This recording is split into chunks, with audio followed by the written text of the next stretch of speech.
expensive. We're staying at room 13. Usually airy and usually very, and that's just how my life goes. And I don't ever try to dress to impress. Fuck you, preppy asshole. On the 14th floor and a bathroom door don't lie. So happy we don't gotta worry about the cops. We could all get arrested for this, but when the police mix, I don't give a shit tonight. Alright.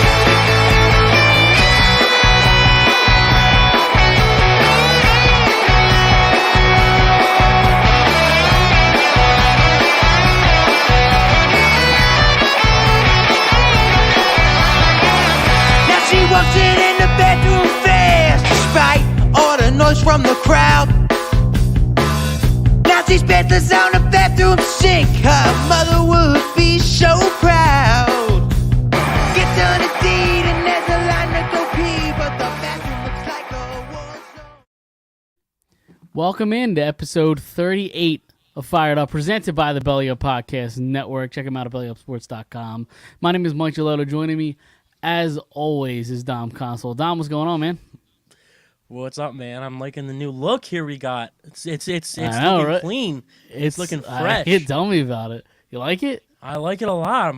It got me fired up, baby. Fired up, exactly. Let's go. We're sticking with the fire brand. But before we did get started, we got a lot of stuff to talk about with this Eagles game and maybe the season as a whole. But back to the belly up thing. I just got to shout our boys out, the Drunk on Broad, are part of the belly up family. So I had to get that out there. They officially joined this weekend, so I'm happy they're on board. Yeah, congrats to them. Congrats to Belly Up for bringing them on. Yep, absolutely. It's all coming full circle here. Absolutely. And then speaking, I'll continue with the Belly Up sports theme. So Belly Up is partnering with an app called Tiki Live, Tiki, and it's basically a 24/7 video streaming app that you can get. I think it's iPhone and Android right now.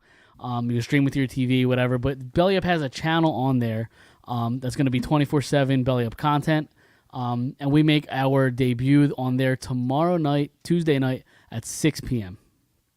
Yeah. So check us out. So we'll be on there. Yeah, 6 p.m. when the show's live, I'll share it. I'll make sure to get it out there.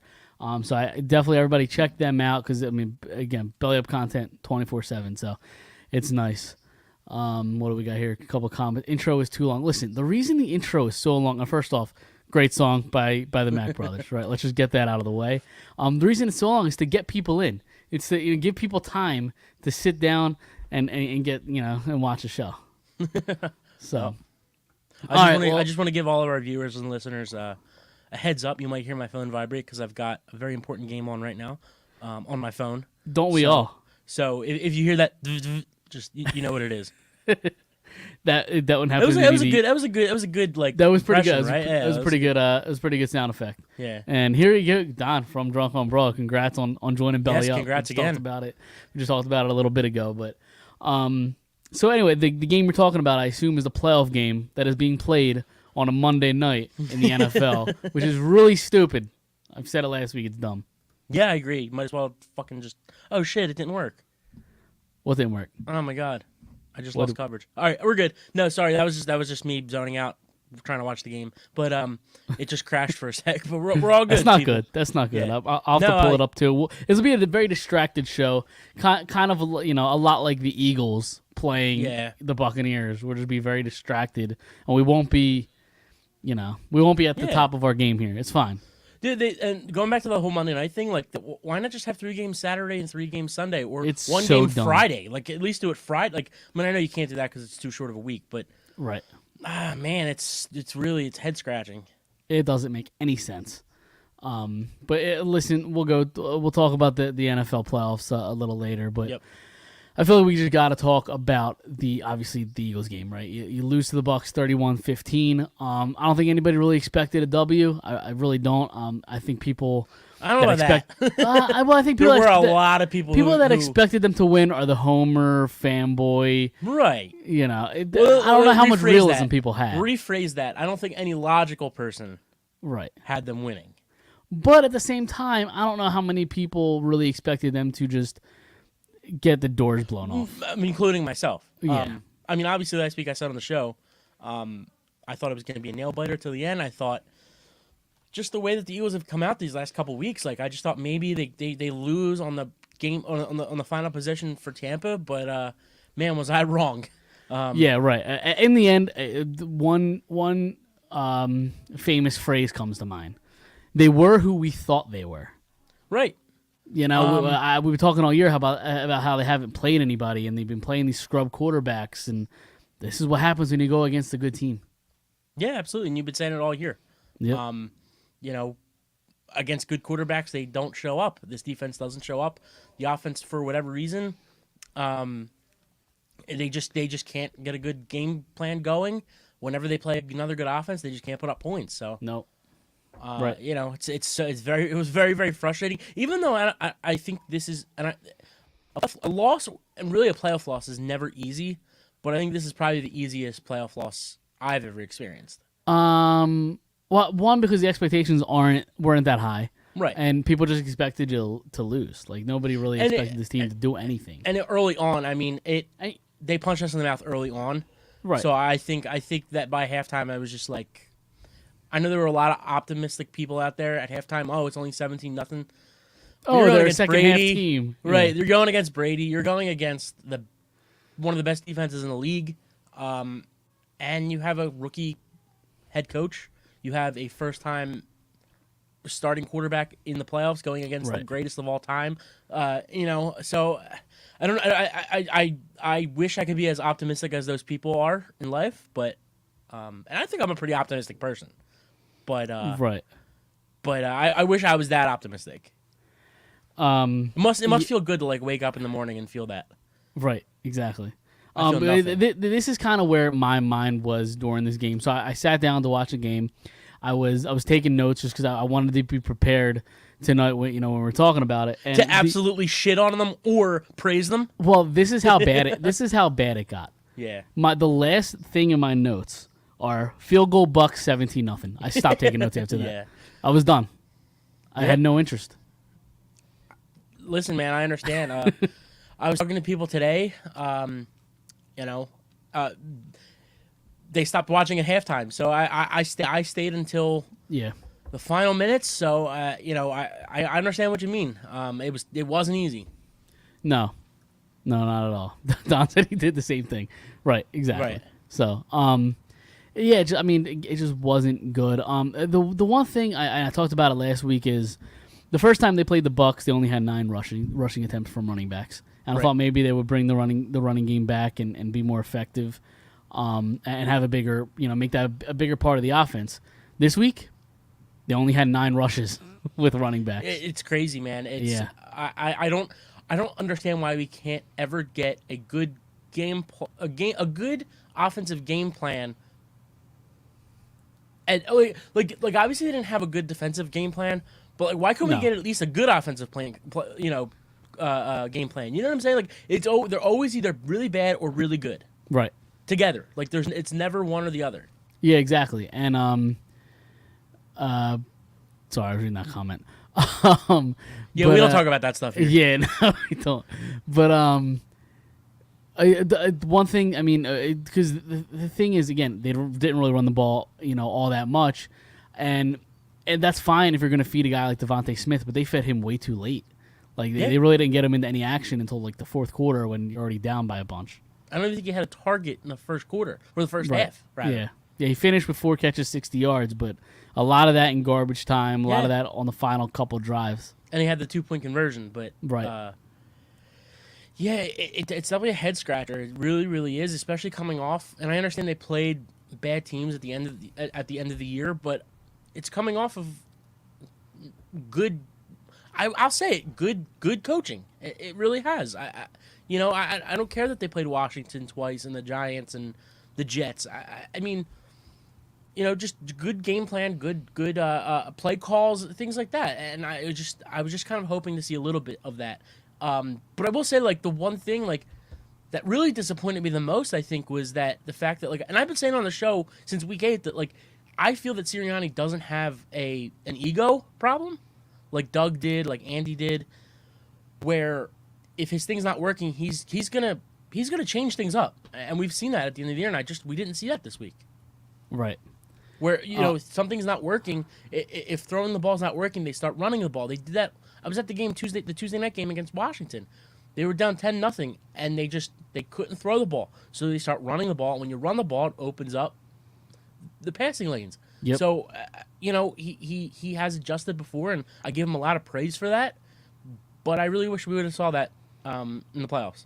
Yeah, and it just reminded me of like the stale offenses that we saw in the first few weeks of the season, and part of me wonders if it's because you're playing a Tom Brady, right? We talked about how awful the quarterbacks they played in 7 of the last 9 weeks, the wins that they had in that stretch, and they were playing bad quarterbacks, and they Right. finally go up against a good one, and it's almost like he coached scared again. Like he's afraid to to have that game plan and get down early because he feels like he has to compete with the offense that Tom Brady brings. Well, I do have something to that, but I want to save that Okay. for when we do a little bit of a breakdown, or a little breakdown that we talked about today. Yeah, well, yep. I guess we could tease it, a little breakdown of the future teams that they're going to play next year. We'll do that. No, not that. The No, other thing. not that. You're talking about something else? Yeah. Oh, that we're going to do later in the show. Yeah. Okay, sorry. Well, the right, exactly. Yeah, the 3 okay, and 3. alright. Right. Yeah, Yeah, I yeah, got you. all right, yeah. See, It's a little tease. Yeah. I knew you were somewhere. I thought maybe you were picking up something I was putting down. No, But I was not. No. yeah, it was. It's all right. I thought No, we it had was better not. chemistry than that, but This was a storyline after the game. Hurts is saying his foot had been hurt for a while, and he left the game in a walking boot. I mean, if this is true, what do you think about him trying to push through and play, or do you think the team would have had a better chance with a healthy Minshew? we haven't seen enough of Minshew. I think. True. I don't think. Yep. So, and he didn't look that good against the Cowboys last week. So, Right. I mean, I think I still, as much as I like Minshew as a backup, and I'm not a Hurts fan, I still think Hurts gave you the better Maybe. opportunity to win. Maybe, but like a lot of people came into the game this weekend saying, you know what, I don't expect to win, but I'll feel better if Hurts, comes out and gives us a good game and we lose 31-28 because we're playing Tom Brady. But Hurts looks fine. He has, he gained experience, whatever. That's not what happened. He looked abysmal. No, he looked horrible. He looked like he didn't belong. Absolutely. And going back to the whole injury thing, I actually think the injury made him a better quarterback because A better passer? Yeah, Yeah. because it forced him to stay in the pocket longer and find the open guy. We saw that against Washington. We saw that against the Giants. He had said that he was 100% for this game, right? I think so, yeah. Right. And what do you have, like over 40 yards rushing or something? He had 39. Okay, so 39 yards rush. I don't know. I just don't like running backs playing quarterback. So, True. I just think he stinks. I do. Yeah, look how it's working out in Baltimore. Right. So, yeah, you need. And a he's passer better like than that. Hurts, but He is, and he's. But I think he faster. stinks, he's too. He's a bigger threat than Hurts. right. He's actually got a big arm. He does. He's just He's has bad accuracy decisions. problems. Yeah. accuracy decisions and bad accuracy problems and bad decisions. Right. So, all right. Anything else with this game? I mean, it's it's back to what I said earlier. They are who we thought they were. Nobody really expected them to do much this year. They really didn't. You're playing with house money. I expected a little more of a fight, like I said, but what do you expect? Yeah. And this is me coming off of saying that this wasn't as much of a disappointing loss. Really, it's probably the easiest loss that I've ever had to see the Eagles do, in the playoffs. Yeah. But at the same time, I wish they had a little bit more fight. And I know we said we were going to talk about the games a little bit later. and I think even you and I talked about it a little bit over text message, like how the Cowboys losing makes up for it, and it doesn't. It helps, but it's just that performance that the Eagles put out there just it leaves a bad taste in your mouth going into this offseason. It really does. Yeah, for sure. And I wanted to kind of go back to the offense a little bit. Miles Sanders, 7 carries, 16 yards. What's the deal with Miles Sanders? Is Miles Sanders a good running back? I can't tell. I think he's a good running back. I don't think he's like oh wow, Miles Sanders kind of got like I think he's got injury issues. I think I don't know. I don't know why they go away from him so much. But this team doesn't have to succeed with Miles Sanders. It doesn't have to. This team doesn't need. I'm sorry. This team doesn't need Miles Sanders to succeed. Right. Yeah. No, that's true. They need a decent running back, and I think Miles Sanders is a good running back. It's just, like I said, he just doesn't stay healthy, and I think they could get the same production, maybe even more, out of a guy who's cheaper. Yeah, absolutely. And or again, will be cheaper. Right. 7 carries, 16 yards. I mean, you need better production, out of your running back. And maybe if he would have broke one free, if he, got a little more carries, I mean, I guess it's possible, but you like to see more from him. Staying with the offense again, like this is the last game, I would imagine, for Jalen Reagor, right? Is he going to be here next year? Oh, he's definitely going to be here next year. Think so? Absolutely. Because, listen, were you surprised that J.J. Arcega-Whiteside was still on the roster coming into this year? Actually, I was. Yeah, because Howie has to be right. Yeah. He has to. He. There's just something about him that wants to prove people wrong, and I have a whole and listen. I've said it all year about Jalen Reagor. Remember earlier, I would say maybe like a month ago, we had the conversation on the show about his father on Twitter and him coming out saying, I think you played it back for us. The thing that he said after the post game. I might have read it or said it. Yeah. Yeah. So was this right, a game? You would have read it. Was this right around the game that he got booed too? Yeah. Right around that time. Yeah. So we've seen it earlier in the year, and then we saw it in this game. He's arguing with people on the sideline. Yep.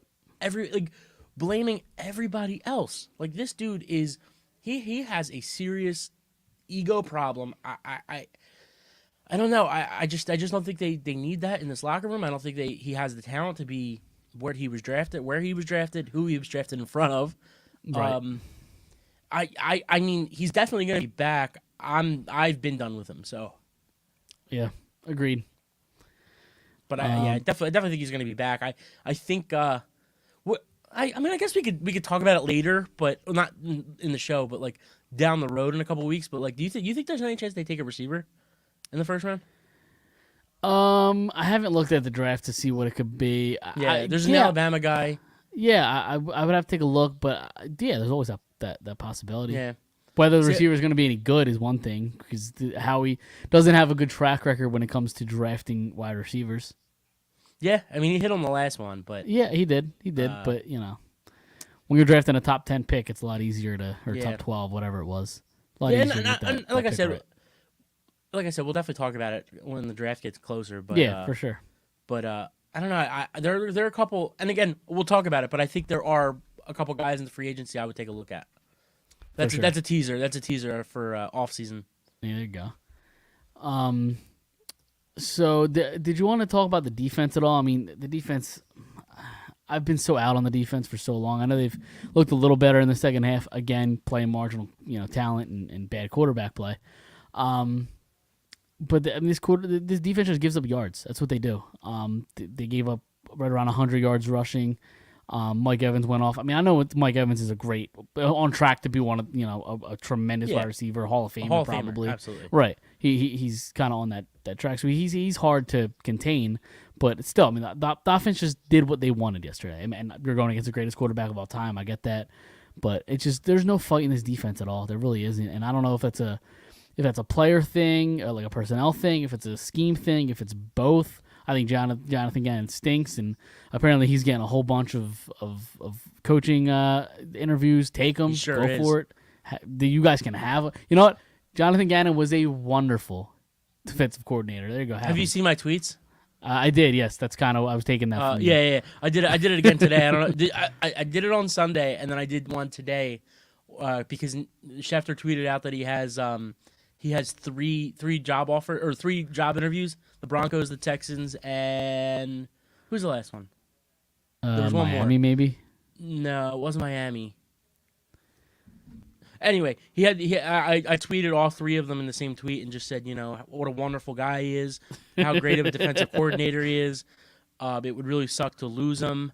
The wonderful things that'll get him hired. Right. Absolutely.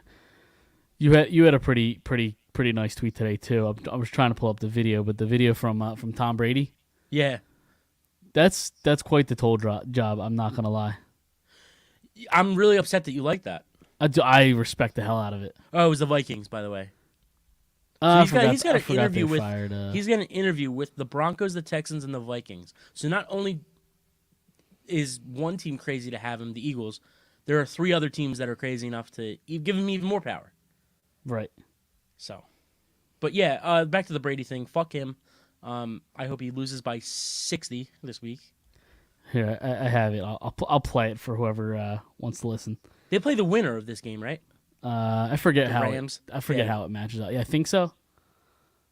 What's up, guys? Happy Monday. Hope you guys are doing great. What a game for us yesterday. Defense really showed up like they always do in the playoffs. Mike came through big like he always does. We got a lot of contributions from a lot of people. So great team win, great team effort. The games only get bigger from here. So happy Martin Luther King Jr. Day. It's a great day for all of us to celebrate. Gonna watch the game tonight and be ready to go next Sunday at 3 o'clock. Here we go. Playoff football. Let's go.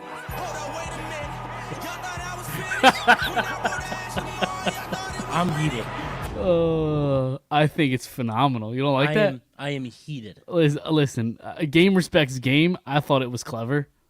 Now, if anybody doesn't know, it's the Meek Mill song that the Eagles came out to in the Super Bowl that beat Tom Brady. Correct. Yeah, and he had it in the background of his video. Little does he remember that he fucking lost that game that he's trying to troll us with. He did. But I still think it's clever. Like haha, I get it. You guys play the song for us, but we beat you this time. I just thought it was funny. I hope he gets his fucking neck broken this game. I really do. I really hope Aaron Donald fucking lifts him and throws him on his neck. I do. I really do. You're not a big Tom Brady fan, huh? I respect him a lot more after he left New England. Yeah, I don't absolutely. know why. Absolutely. I just like him more now. No, definitely. I mean, he could be a human being. Right. True. I mean, he's not an animatronic anymore. Right. Dude, did you see what it said about him? No. So they put his picture next to his draft year picture next to his picture this year. And obviously he's 23, 24 years old in that draft picture. Yeah. He's 44, 45 right now. He like, Troy Aikman goes, oh my gosh, he looks so much better with age. No shit, he's got trillions. Like what do you expect? Right. He's got no money at 23. He's got his wife's money. He's got his money. What do you expect? Yep. Hey, money can buy all that, right? Oh God, I really hope he breaks his neck. I really do. It's not even funny. All right, let's move on. And kind of talk about the Eagle season as a whole. A lot of ups, a lot of downs. So it's a big roller coaster. Yes, absolutely. So I figured we would go and kind of name our 3 positives and 3 negatives that we could take away from this season as a whole. I'll let you go first. What did you have? All right. So we're gonna go. Should we go positives or negatives first? Let's go negatives first. Yeah, let's go end on a good note. I'm cool with that. I agree with you. All right. So I have 3 negatives here. The list could have been a lot longer, but Yep. I'm just gonna think of the 3 that kind of stuck out to me because again, we came up with this today, and I think when we were talking about it, I just wanted to do the first 3 things that came to my mind, and Right. so I wrote them down right away. Yep, I did the same. So, do you want me to list all 3, or do you want to go one by one each way? You go one by one, and we can kind of Okay. dissect what you All have. right. So, and I'm sure we have similar for both negatives probably. and positives. If you have something on your list that I have, I'll just let you know. So this way I don't have to repeat it. Okay. Well, the first negative I have, Jalen Hurts stinks. He flat out stinks. And it's been a long roller coaster year. I just am not somebody who wants a guy who's going to play well for 2 games and then stink for a game, and then play well for a game and a half and then stink for 2 games. I don't want that in my quarterback. I want to be able to rely on my quarterback's talents to win me football games. That was also on my list. More specifically, I have zero confidence in Jalen Hurts. So pretty much goes in hand with what you said. So I agree, 100%. Okay. So that's 1 each. Yep. So the next one, the defense needs a lot of help. A lot of help. They need edge rushers. They need corners. They need safeties. And in all caps, linebackers. You just lost to the Tampa Bay Bucks because they have linebackers. They lost to them more reasons than that, but their linebackers are very good. I'm not saying that. I'm just saying they lost to them for more reasons. No, I understand that. Yeah. I'm just saying. Look at last year. A huge reason on why they won a Super Bowl was because the play of their linebackers. Right. They're the best. They're 2 of the top 5 linebackers in the league. Levante David or whatever his name is, David and Devin White. Right. So I just think the defense needs a lot of help, and the defense is just a major negative this year. Yeah. My again kind of goes hand in hand with that. I mean, mine's more specific. I just said Jonathan Gannon's defense sucks. Yeah. So absolutely. And then the last thing I got, I just put that they were just very mediocre this year. I feel like they were a lot like the Phillies, where they were just in the middle. Like they played up on their expectations or higher than their expectations, but they lost to bad teams, like you've been saying. I mean, they lost to good teams, like you've been saying all year. I just think the biggest issue though is that there is a fine line between the Eagles and good teams. Like it's major. It's not like they're not close. No, not at all. So absolutely, I agree. My third negative is, and we talked about it a little bit when we broke down the game, the fact that Jalen Reagor and J.J. Arcega-Whiteside are still on this roster. I mean, they're gigantic holes and roster spots you need to fill to somebody that can go in there and be a productive number 2 receiver, because they don't have that. Right. And look at the receivers as a whole. Like we saw yesterday, Watkins doesn't know how to track a ball. I've been big on him this year, and you know what? Watching that game yesterday and seeing him multiple times not be able to track a ball, he did that against, I think it was the Jets game. Right. He couldn't track the deep ball earlier in the year. He couldn't track the deep ball. He missed a couple. I mean, and he's got speed too. Yeah, he's got a lot of speed, and once he gets the ball in his hands, it's not just getting open. It's when it's getting open in the route, and it's once the ball's in his hand, he becomes a major playmaker. It's just he's the best killer. There you go. That's been a while. It has been a while. He's the best killer. Figured I'd play it. But going back to what you said about Reagor and like Arcega-Whiteside, like these guys are taking roster spots from guys who may be better. Right. May actually make an impact. Yep. Like Reagor taking away snaps from Greg Ward, who we know isn't a great receiver, but he's reliable as shit on third down.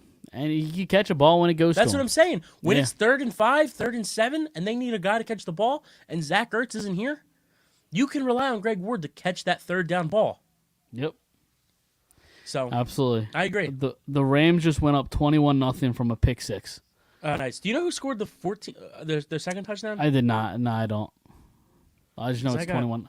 I just know it's 21-0. So let's go to the positives. Oh, then. Fantastic! Cooper Kupp has 1 catch for 5 yards. Love to see it. Oh, you have him in a parlay, right? Yeah, it's of course you did. it's a. And we talked about this today. I had 4 free bets today. You did, yeah. BetMGM will just shout him out here. Hi, BetMGM. Well, I just want you to get hooked. Yeah, and it's not gonna happen. It's don't not know. gonna happen. I'm telling you. Listen, I woke up on Saturday thinking, you know what? I'm gonna deposit $10 because I very rarely bet. Woke up, they said, here's 10 free bucks. So I said, you know what? I'm gonna bet on the Bills, and I'm gonna still deposit this $10 because I still have the $10 to bet. You know what I mean? Like I was gonna do it anyway. And we're gonna break down the playoffs games because Right. you have one of the worst beats I think I've ever seen. One of the what? The worst beats in that Bills game. Yeah. In So that Bills game. But going back to like the whole betting thing, like today I woke up and I was like, oh, I got $10 free. Let's throw it on.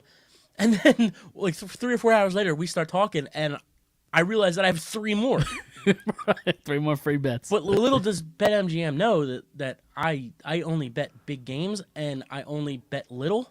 Right. And I do it very rarely. So, Exactly. Yeah. but little do they know I'm very weak-minded. So, Exactly. or little do So I we'll know. see. Sorry, Right. Yeah. BetMGM will get the last laugh, I'm sure. they will. They sure really will. So let's go to the positives. What do you got? Okay, so I got 4. Okay. I had to do an honorable mention here. But the first one I got, Devontae Smith is legit. I don't know if he's ever going to be at number 1, but he could be a guy that's going to put up 700-800 yards if you get, or maybe he could put up 1,000 yards if you get another threat on the other side. That's word for word what I had. Devontae Smith is legit. Okay. Word for word. So I agree. All right. The second positive. So this is like kind of a 2-for-1. The O-line is really fucking good. Yeah. Which really helped the running game. 100%. So especially like they dealt with a lot of injuries throughout the year, and guys just stepped up, and nothing really major happened. Like they were still productive. So, and they're not. And guess what? They're not like super old either. Other than Kelsey, I mean that's pretty much it. And I guess Lane's a little older. Yeah, Lane's on the 30s. I think he's 30 this year, but right. Not that that's old, but in football terms, for a lineman, you could break down quick. Yeah. It's one or the other. Either you're playing until you're 40 or you're playing until you're 30. So, right. But yeah, I mean, if you think about it, if you think about it like this, you got Mailata who just finished his rookie deal this year. Dickerson who's a rookie this year. Herbig who's played very well. It was rough to start, but he's turned it around. Yeah, for sure. You know, and even Sayamalu like isn't a horrible. He's fine. Guard. Yeah. No, he's fine. So you know, it's that they're definitely going to look at more options in the draft for those because that's what Howie does. That's what Eagles do is they draft linemen. So yeah, not linebackers. No, linemen, not linebackers. So I guess I'll give a positive because that was one I actually didn't have. So we get a little, But I'm gonna go with Nick Sirianni showed the ability to adapt. Okay. Just again, we talked about it throughout the first few weeks of the season. Refusal to run the football, realized he could do it, and turned into the best running team in the NFL. So just the fact that he was willing to adapt and he's able to adapt, I think is a positive for sure. Right, and that's actually one of mine. Okay. I've said it all year. He seems as though he can be able to adjust, and right. There isn't an ego when it comes to adjusting in the game. In the game, not even just week to week, but in the game. And but you know what? What I was teasing at earlier about Jalen Hurts, I just think that Hurts limits Sirianni's ability to call a better game or adjust. You know what I'm saying? I think there's truth to that for sure. Yeah. I just think Hurts really limits this offense so much. For sure. There was a play where I think it was Dan Orlovsky was kind of I think Watkins? it was on Twitter. Was it Watkins or was it Smith? I forget. A guy was shooting up the middle and had a streak. Yeah. He was wide the fuck open. I think it was Watkins. Yeah, and Jalen Hurts didn't even look at him. I mean, It was fourth down too. Should have been. Was it the fourth down play? It was the fourth down play. And should have been a touchdown. He should still be running. Like and that's the thing. That's how like, wide open he was. It's the fact that this guy can't see play before it happens. Which, if you can't do that, you're not an NFL quarterback. Right. Every NFL quarterback has to be able to see the play happen before. He doesn't have that, and I don't think he trusts himself enough. I don't think, and once the pocket breaks down a hair, he panics and he runs out. Why not just step up in the pocket or move over a bit instead of going on the run and throwing on the run or gaining yards running the ball. Sometimes if you stay in the pocket just an extra second longer and you step up, you're going to hit those guys for a touchdown or a big play. Right, for sure. I agree. And when he does make those, like when he does realize that the play's there or whatever, like it's too late. Like you saw what happened when the safety or cornerback, I forget who was covering Devontae Smith for the interception in the end zone.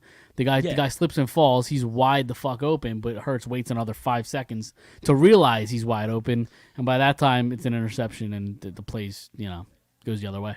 On that and on that, it's if you rewatch that play, he backpedals to the sideline.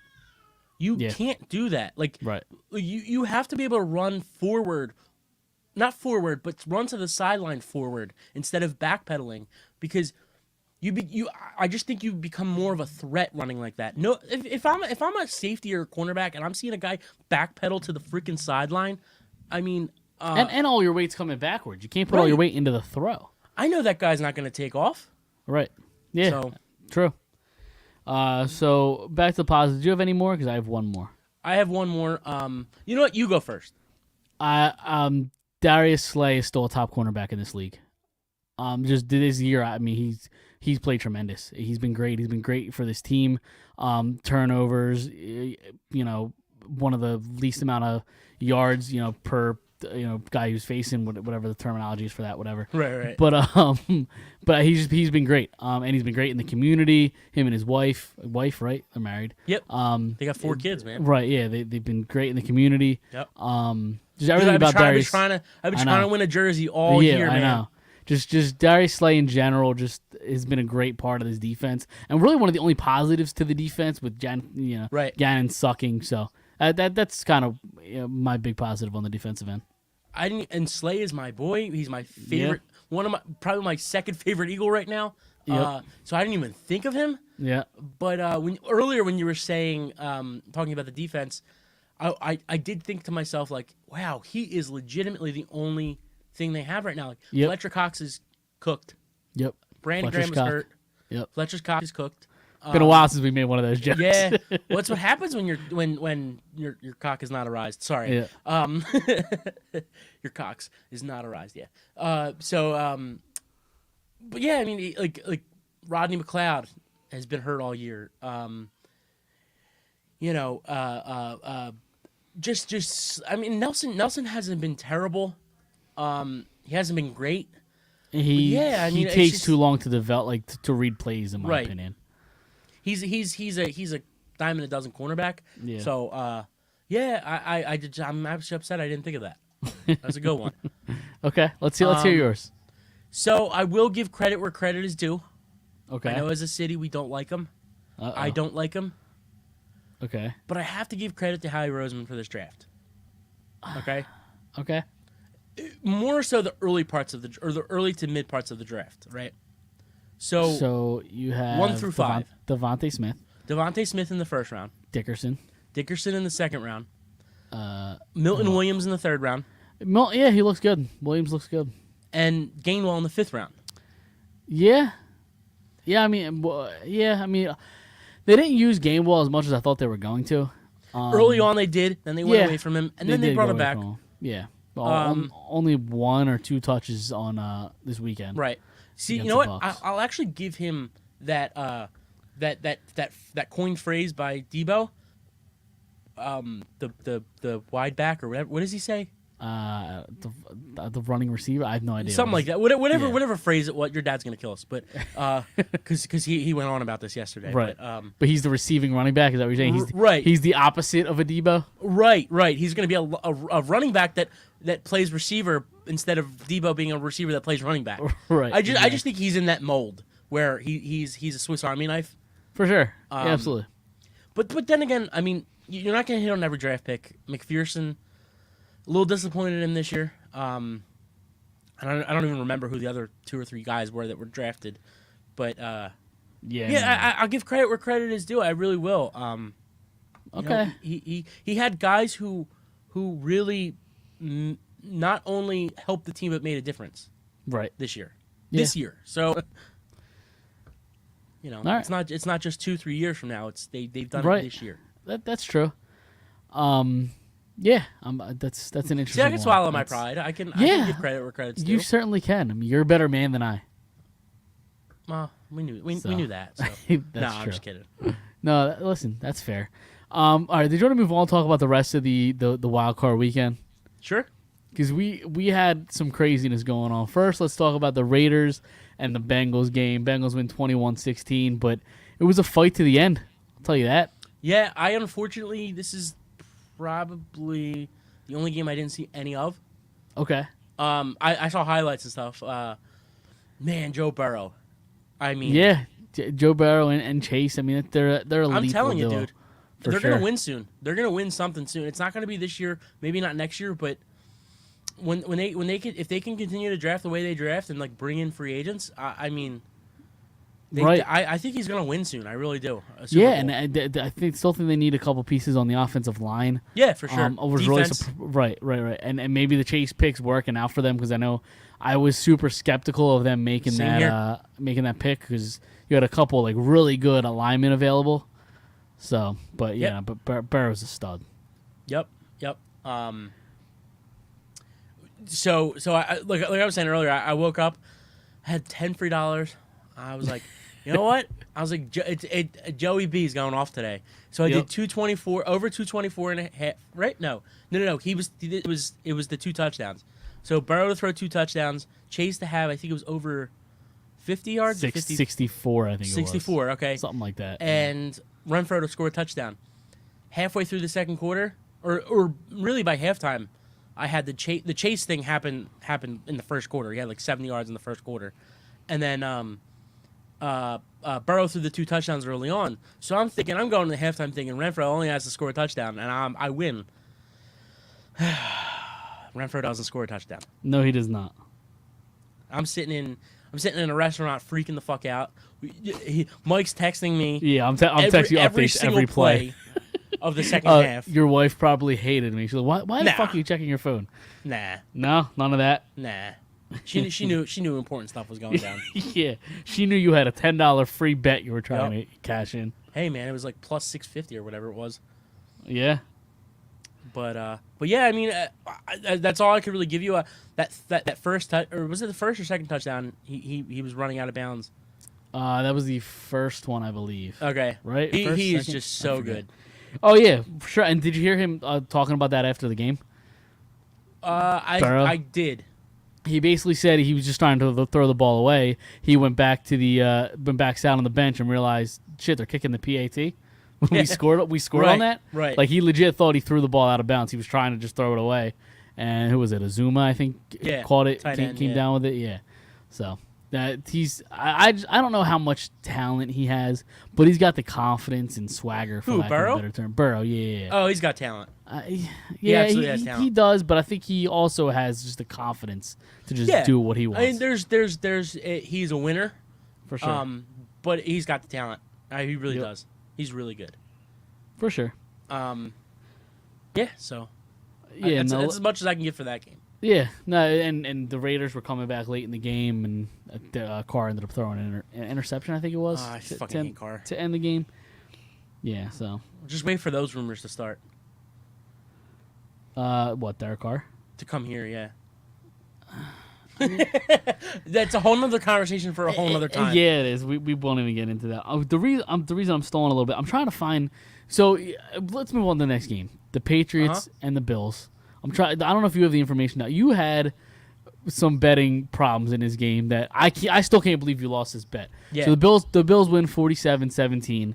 Do you remember the bet? I'm trying to find it here. but Yeah, I can't remember. seem It. to- Oh okay. no, I remember. Oh, I do have it here. So you could walk me So- through the story of what happened in this game. So as I said, I woke up on Saturday with a free bet. Yep. So I was going to already deposit $10. So I said, you know what? It's a Josh Allen and Joe Burrow kind of day. I'm gonna deposit my own money.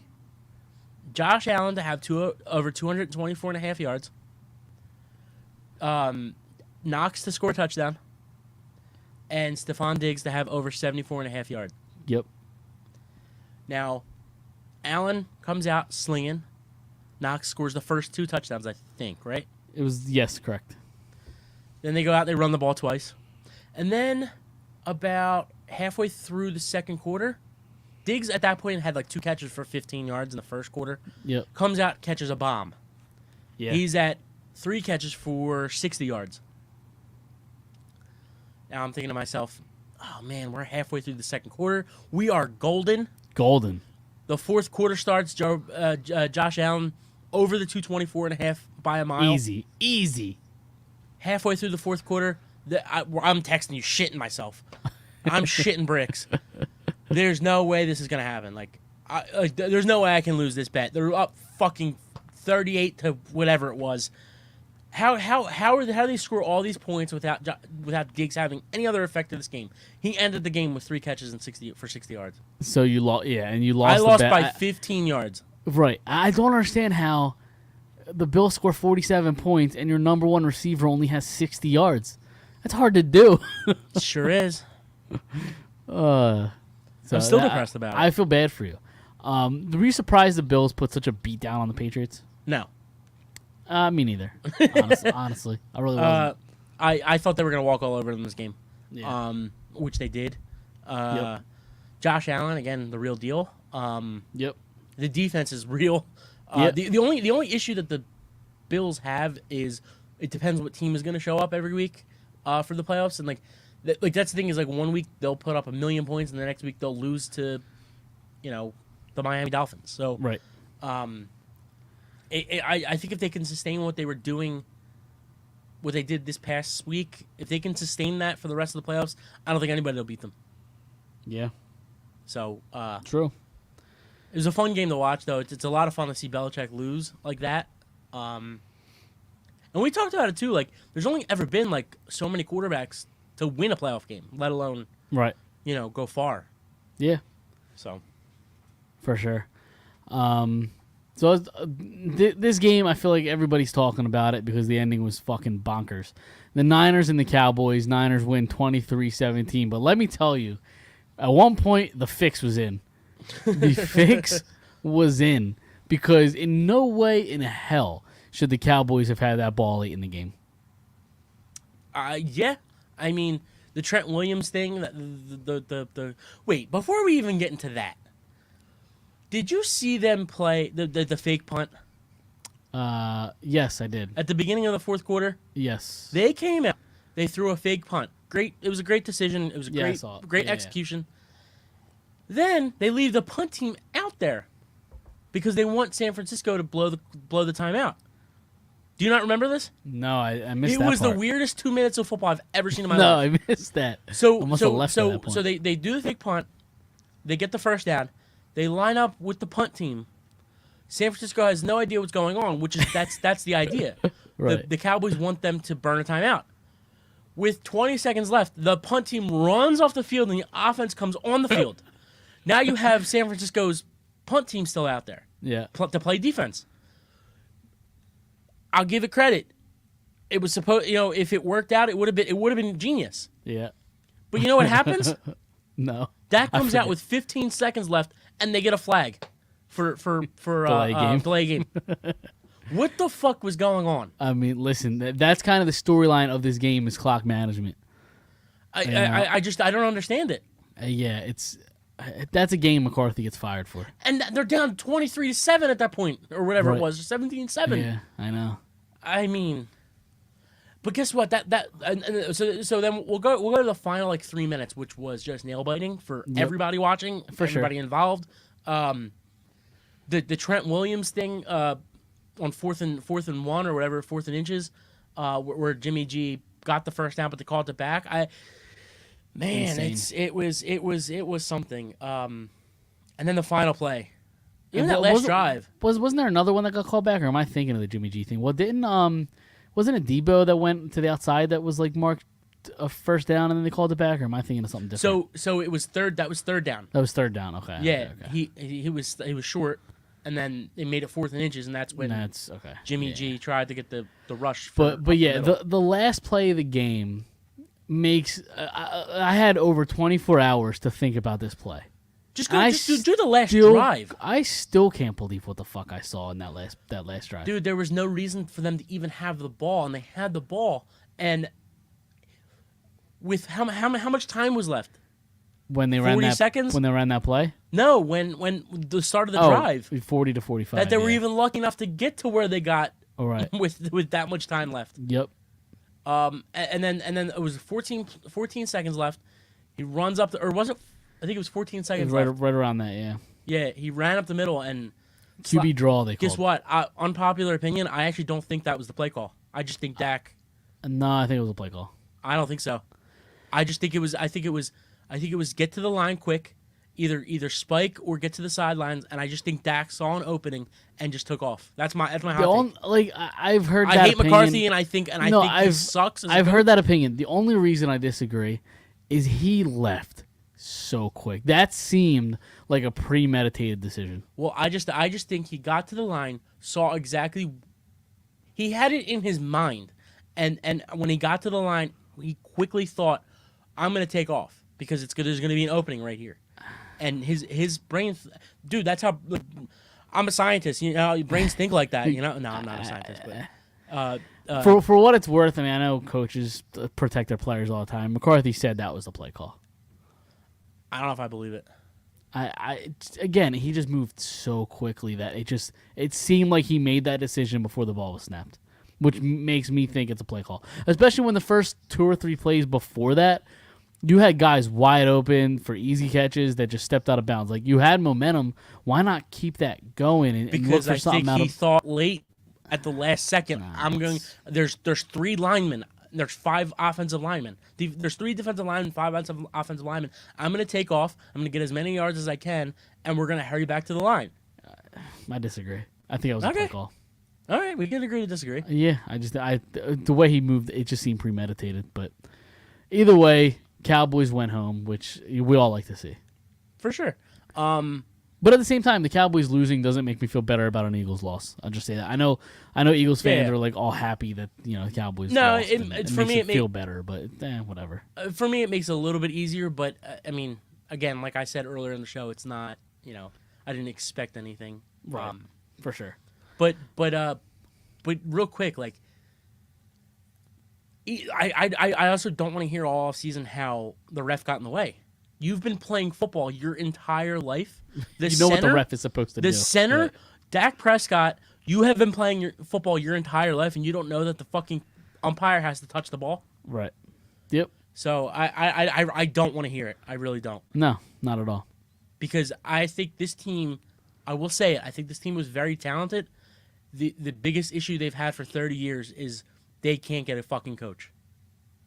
Which is good for us, but... Yeah, it is. It certainly is. And I think Dak, I went from saying Dak sucked to Dak was really, really good. Even this year, I was saying how good he was earlier in the year. Yeah. And I think he stinks again. I just think he needs a perfect situation, like, in order to succeed. Zeke's not the same player he was a few years ago. The offensive line's not as good as it was a few years ago. He just needs a perfect scenario to be great. Right. So... All right, and then the Steelers-Chiefs was the last game. Chiefs won 42-21. I'll be honest, I didn't really watch much of this game. Yeah, me neither. I had no interest because I knew the Chiefs were going to destroy the Steelers. Yeah. So. Yeah. Early on, it was a little nail biting, but yeah. But it's Sunday night. I have my programs on. Exactly. So no skin in the game. For what it's worth, the Rams are up 21-0 at the half. So. Yeah, I want Cooper Kupp dead. Stephon Diggs, Derek Carr, Hunter Renfrow, and Cooper Kupp. I want them all dead. Right. Yep, that's fair enough. Their heads. All right. Well, there's a game going on right now, so we don't really have much. We don't have really any of the spreads other than 3 games for next week. So I feel like we don't even do those this week, or we don't do them yet. But okay. Maybe we'll post them on Twitter when we have the set matches. We'll post them on Twitter. We'll post our picks, and we could count that towards our score next week. Yeah, we'll definitely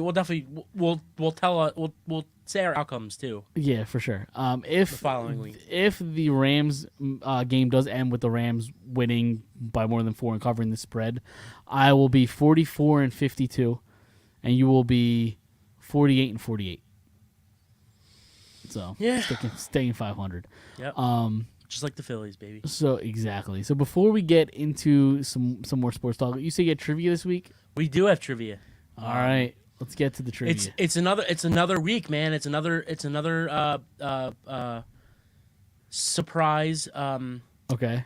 Submission from our best fan, Mike. So you're having him do all your dirty work. Yeah, man, you gotta do what you gotta do, right? At least I'm giving him credit. That's true. That is fair. So Michael's he's nice enough to And I think he's watching, right? I haven't really seen him comment much. He did. 'Cause I don't really. Yeah, I. It's hard for me to like do more than one thing right at a time. You do have the. He just here he is. Yep. there You he do is. have you do have the opportunity to pull the comments up. You know that, right? Do you have the comments sitting there? Dude, I am the worst, like millennial / Gen Z, whatever you want to call you me. can't I'm on that multitask. cusp. Yeah, you don't. I'm know on what that you're cusp. doing. I'm terrible with electronics. And what happened to our names? What names? Oh, there it they are. is. When I All pull right. up a comment, the names go away. I got you. See, I got you. like that. See. So like See, I was there you saying, Michael's nice enough to type out in the comments what the questions are, in case anybody watching is not good enough at hearing me talk, because it's not a me problem, it's a you problem, people. Yeah. So all right, so we have 1, 2, 3 Phillies, we have 1 Flyers, and we have 1 Eagles. Where are we going first? Let's go Eagles. All right. So I hope Michael's ready here. So the first question for the Eagles: which small college did Brian Westbrook come from?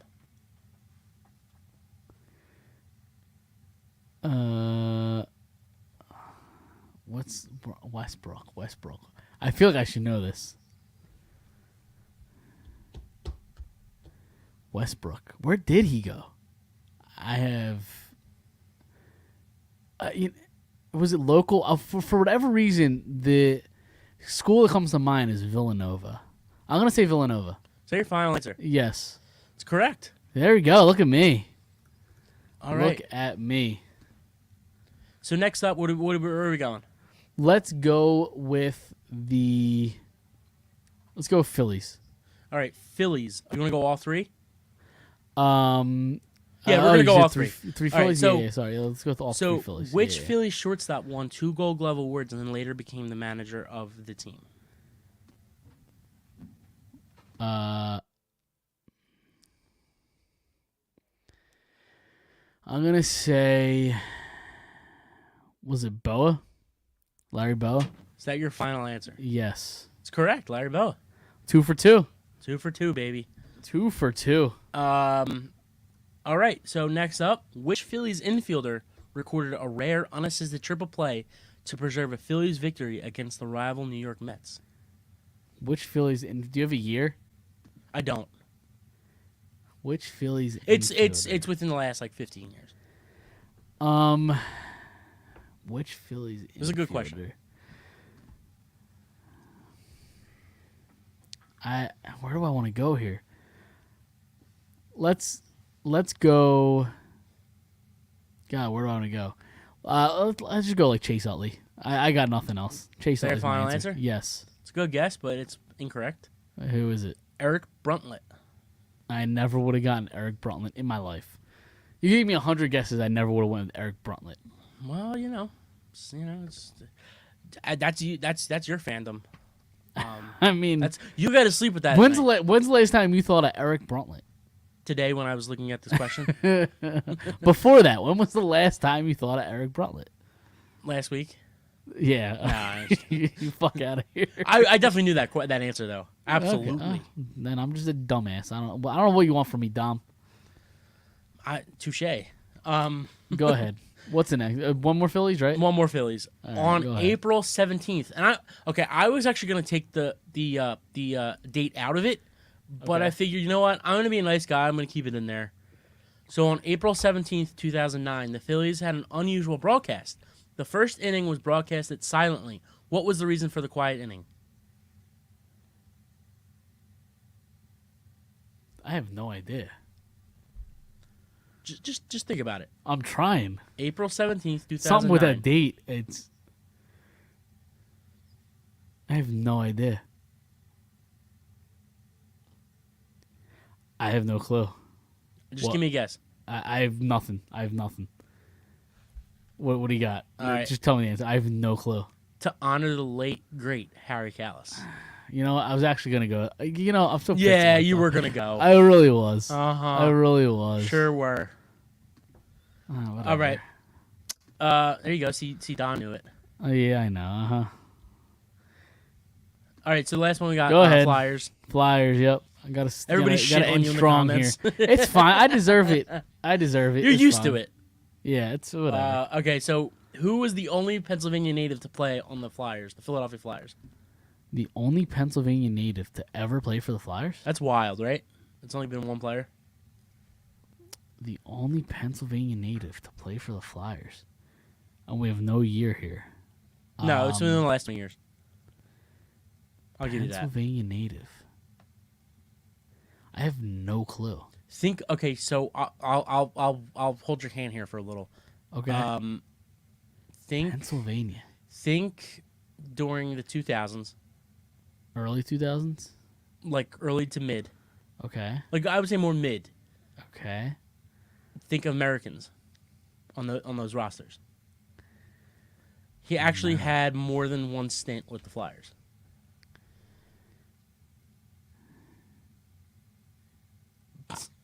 I've no clue.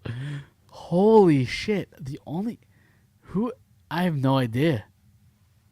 I actually knew this question, but I forgot that I knew it.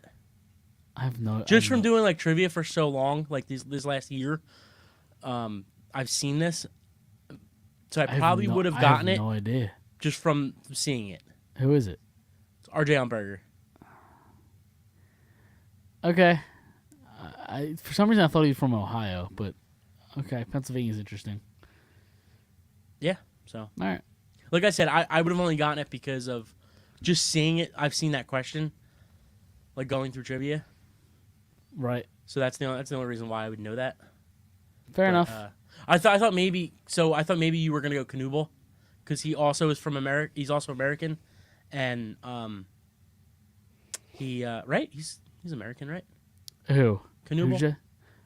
Is he? I think so. Nah, he might be. Yeah. And he also had two stints with the Flyers. Oh, yeah, R.J. Umberger from Pittsburgh, Pennsylvania. You really didn't believe that? I was curious where he was from, Uh-huh. so I was looking it up.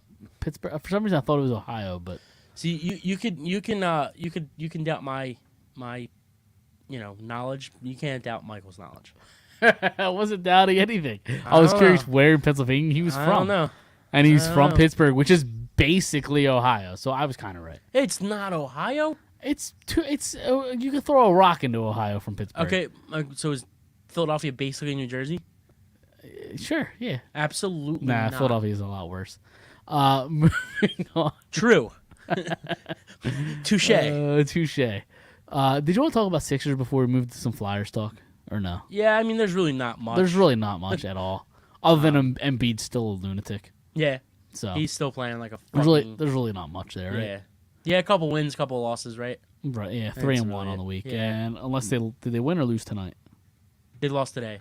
They lost. Okay. Yeah. They played at 2:00. Oh, did they? Yeah. Huh. For Martin Luther Martin King. Luther King Day. Yeah, Yeah. I noticed there was a bunch of early hockey games on today too. Yep. And not only was there early hockey games, but Timo Meyer, right? Is Meyer. that his name? Yeah. He went off for me today in fantasy hockey. Oh, you have him? Yeah, I sure have him. My championship run. That's right. The guy that you're playing texted me, and He texted me too. Did he? We will not name names, but No, we will not name names. He not on the said show. he said Dylan Larkin and Timo Meyer have 7 goals Yes, combined. they, against they me sure today. do.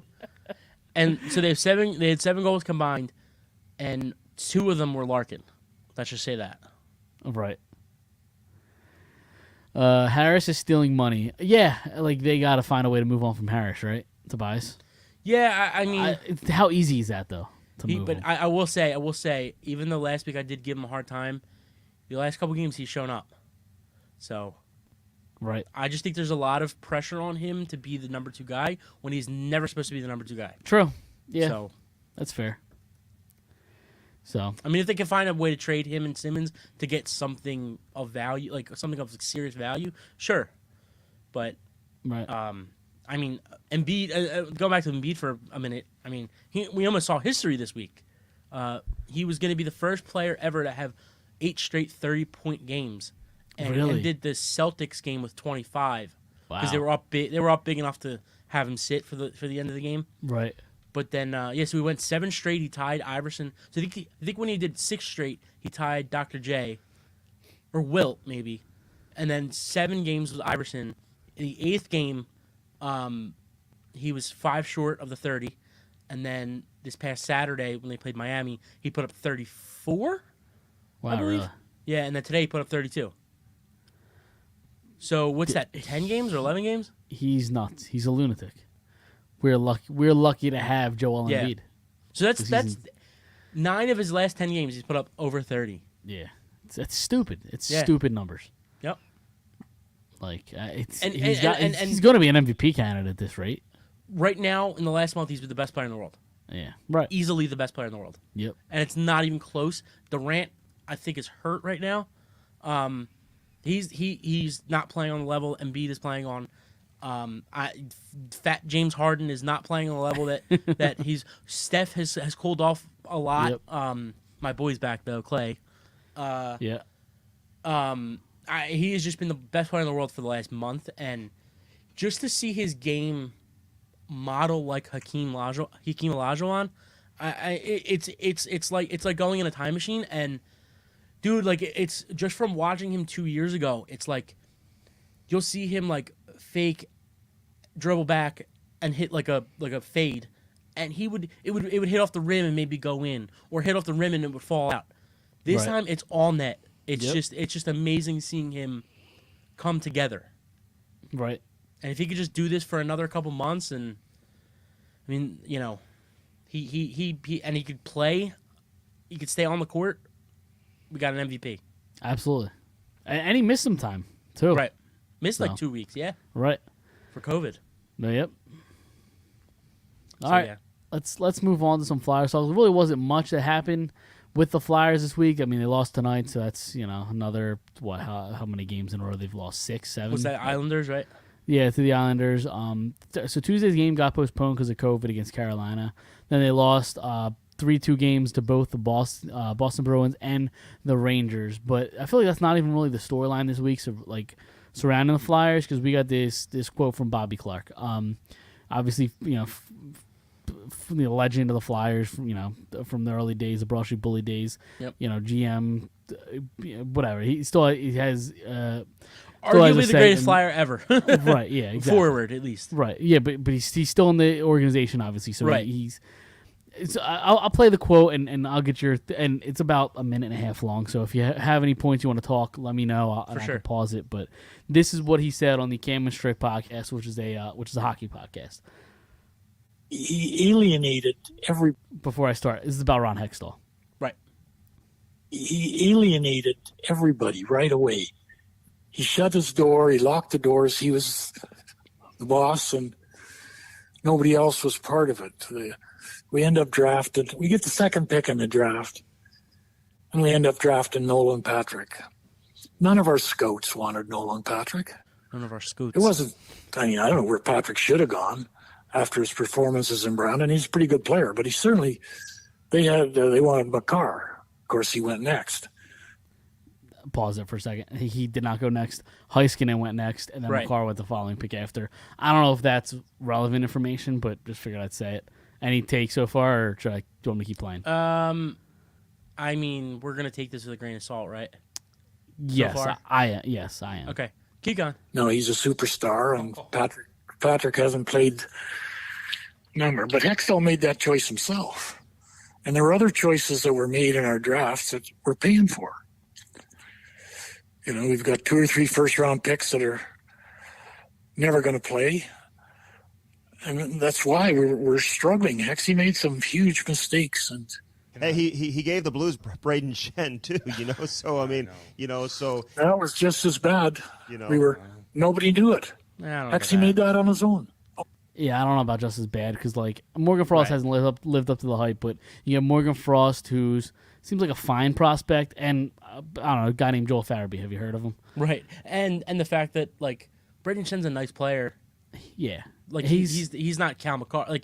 No. Cal McCarr is a franchise defenseman. And Braden Shen went on to win a cup with Right. with St. Louis, But what and was he, a Shen- second line center? He played Third line center? He played a pretty big role for them. He wasn't first line. He was probably second line center for them. Right. Played a pretty big role and was playing pretty well, but he wasn't that player yet with the Flyers. Right, for sure. So So go ahead.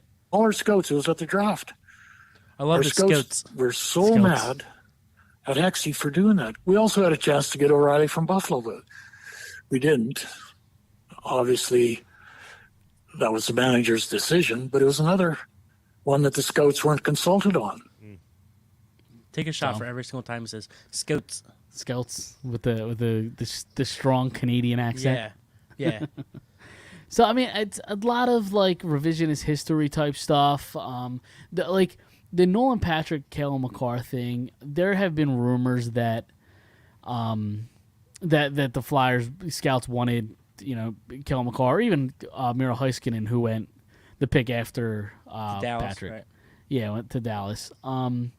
But it's just like stuff that teams get drafts wrong every year. Like it just happens. I mean, at the time, and I know a lot of people's among Flyers Twitter is like, oh well, you get paid to pick the right guy, not the consensus guy. It's like every expert had Nolan Patrick number 1 or 2. The whole world. The whole world had him like, at number 2. Half the world had him at number 1. Right, like it's a lose-lose for Hextall at that point, because if you do draft Kale McCarr or Miro Heiskanen and they don't turn out to be the player they currently are, then you get shit on for not drafting Nolan Patrick, who was the clear-cut number 2 pick in that draft. Right.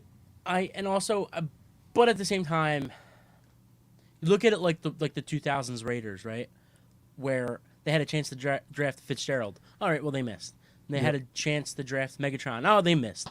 And then it's like, well, this guy and this guy and this guy, and they just kept missing. Yeah. I mean, you can kind of say it that way with this too. But at the same time, I mean, it's, it's so easy to say, like, 5 years from now, Right.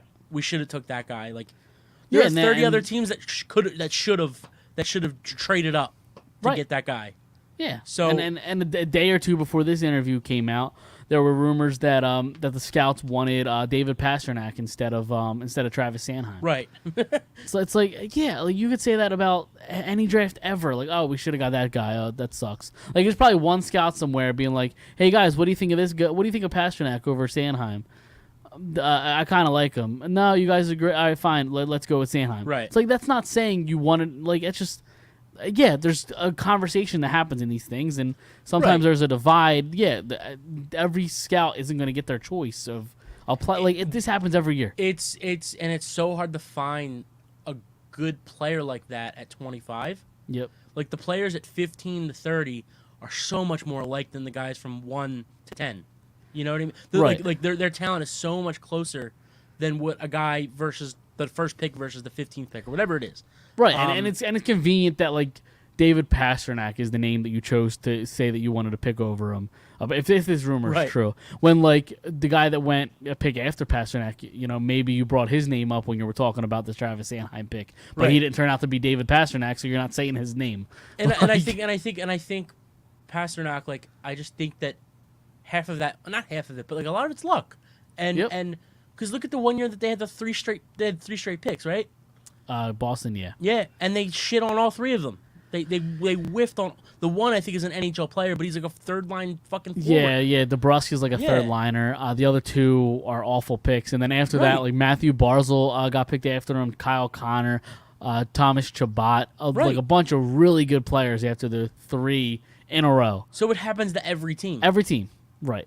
So, but Flyers Twitter eats this shit up because we're a dumb fan base. Right. The Flyers fans are dumb. And that's the thing. It's just so easy to say now that we wanted Pasternak or we wanted McCarr or Heiskanen or this player, that player. It's so easy to say that now. Right. Especially like the thing that interests me a little bit more than like the quote itself is I knew the relationship between Hextall and the Flyers ended poorly. This shows me just how poorly it ended and how how fractured that relationship really is. It's shocking that that they're talking about a former player like this. Yep. Former GM, former player, like, and not just any player. I mean, he was the Flyers legend here. Yeah. So yeah, that's definitely the biggest thing that like shocked me was that they came out and and I didn't really think of what you just said until just now, but right. Yeah, it's definitely shocking. So right. Yeah, absolutely. What do you think? Can we get Bobby Clark on the pod? Yeah, I'll reach out to him. Let's try it. Let's try to get Bobby Clark on the pod. Slide in his DMs. Let's go. Does he have DMs open? Probably not. Probably not, but we'll figure it out. Yeah, we'll get Bob Clark on the show. Yeah, let's do it. All right, sounds good. Was that show that he was on? Like, is that like a big? So I didn't know they had a podcast. I know who it is. It's Cam Jansen, who's a former like NHL like fourth liner okay. or whatever, and Yeah. and Andy Strickland, who's an NHL reporter. Yeah. Okay. So yeah, it's their I guess podcast. that's- I didn't know they had a podcast. I knew who each of those guys were. Right. So yeah, that's I'm sure they get big names because they have just Reach. people. Yeah. They have people to talk to. Yeah. So all right, well that's all I had this week. And anything else before we get out of here? The Phillies did make an interesting move. Did you want to talk about that at all, or do you have not much about that? Because I don't know how good this kid is. Right. A 17-year-old shortstop. From I don't think they know Venezuela. either.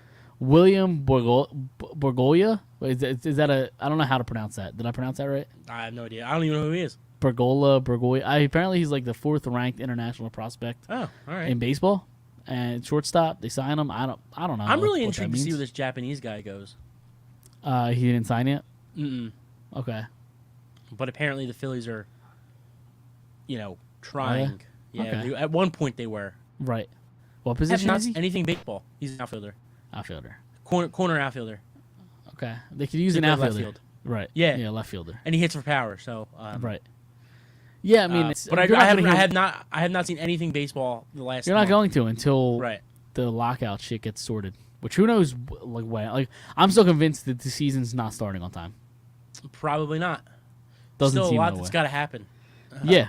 They still have to come to an agreement, and these guys. And I understand, like you could sign, like Harper was signed 2 weeks into spring training, Right. Yeah. but like that's not easy to do, like for these guys. no, So and the pitchers and catchers are supposed to report in what 2 weeks, 3 weeks. it's usually a week and a half or 2 weeks after the Super Bowl. Now that the Super Bowl is, It'll be like a week week after later. the Super Bowl. Yeah. it'll be like a week and a half. Yeah, Yeah. So another couple weeks.